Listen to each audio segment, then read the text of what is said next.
So we go to ways of segmenting a market.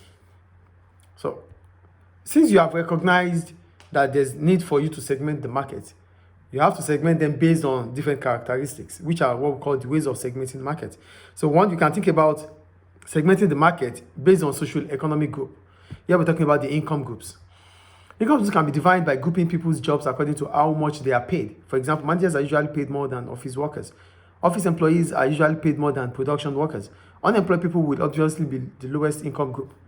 This often means that products are priced differently to target certain income groups. For example, cars range in size, performance, and price level. Only someone on a high income could afford a Ferrari, but a person on a much lower income might afford to buy a Tata Nano. Some perfumes are sold at low prices, whereas other perfumes brands are very expensive and are aimed at higher income groups. So the first one we're talking about here is by segmenting the market based on the level of income. So you target specific group of customers based on how high, middle income earner, high income earner, low income earner. So you provide goods based on this level of income, but you need to have done the research to know the quantities and their demand in the market. So that is what segmenting through socio-economic group is. That means level of income. I think that is clear. Yes. The second one, by age. So the products bought by people in different age groups will not be the same. Young people buy different clothes to elderly people. The toys bought for babies will vary from those bought for older children. So segmenting through age. Age is also a characteristic that you can use in segmenting your market. Aside products like this, we're talking about even medicines. There are syrups for kids and there are tablets for younger or for older ones. So it's segmentation too. Yeah. So we go to region and location. In different regions of a country, people might buy different products. For example, if there are dry and wet parts of the country, then waterproof clothing would be sold in the rainy part of the country, but not in the dry part. So if product is exported, then it may need to be changed slightly. For example, a different name or a different packaging in order to appeal to the taste of people in the other countries.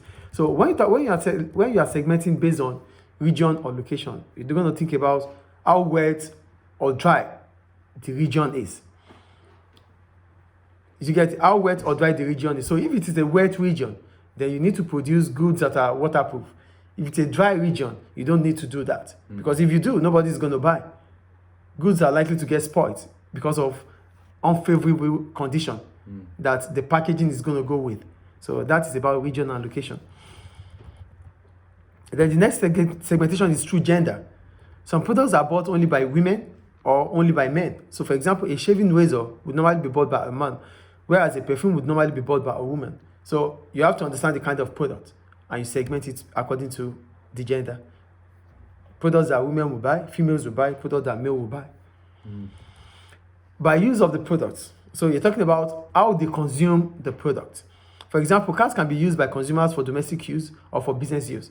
So the advertising media and promotion methods used will differ. Cars for business use may be advertised by sending brochures out to businesses, whereas cars for domestic use may be advertised on television. These cars may be the same models, but they will be marketed in a different way. Cars for businesses are not the same as cars for leisure. So if you want to sell a car that a business would use, you might need to provide a brochure, like a package, to show those companies how your cars are, how efficient they are, the quality of the car, what they can do, because there are specifications.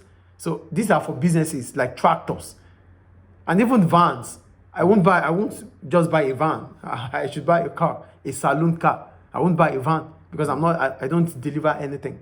So the kind of cars you sell will be determined by the kind of market you open. So there are certain cars, they might be the same brand, but they are made for different needs. So those ones that are made for business needs you might not need to advertise it through media.